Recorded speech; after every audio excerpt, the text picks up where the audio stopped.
Madame la Présidente, mes chers collègues, laissez-moi clarifier tout de suite un premier point. Notre majorité est en effet favorable à la construction de nouvelles places de prison en Île-de-France.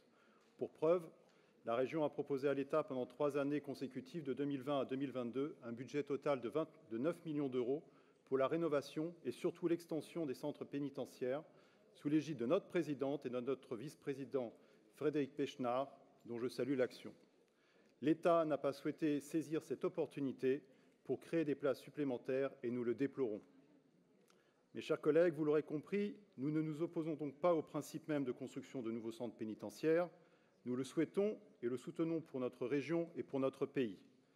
Et nous opposons farouchement au projet de l'État de création de prisons en zone rurale, éloignées des transports en commun et pour plusieurs projets sur des terres agricoles actuellement cultivées.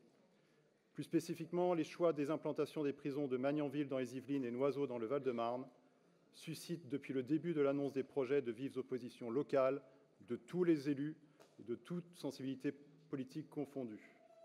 Au plus proche de leur territoire et de leur population, notre majorité entend et soutient la voix des élus locaux que l'État a une nouvelle fois négligés et méprisés.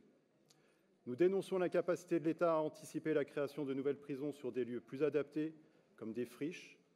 Aujourd'hui, au pied du mur, l'État veut construire à marche forcée et à moindre coût des prisons.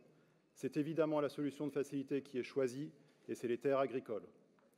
Nous dénonçons également l'incohérence de la position de l'État sur le ZAN, qui est d'ailleurs rappelée par les rapporteurs de l'enquête publique sur la préservation des zones agricoles.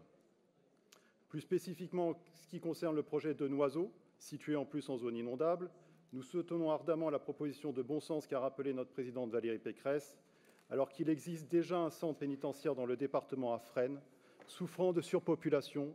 Nous encourageons en effet son agrandissement plutôt que la construction d'une nouvelle prison.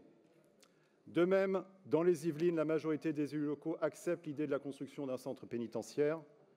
Mais là encore, le choix de l'emplacement par les services de l'État apparaît plus que douteux, étant à proximité d'un lycée et de terres agricoles. Au travers de cette motion, nous réclamons que l'État revoie ses projets afin de proposer des implantations plus raisonnables. Nous l'invitons à flécher ces projets de prison vers des friches industrielles ou administratives, des friches de l'État ou encore des sites urbains desservis par des transports en commun adaptés. Nous exigeons enfin que ces projets soient élaborés en concertation avec les élus locaux afin qu'ils ne soient pas perçus comme des 49.3 en urbanisme, pour reprendre le mot d'Yvan Femelle, maire de Noiseau. Voici les raisons pour lesquelles, Madame la Présidente, nous voterons pour cette motion. Je vous remercie.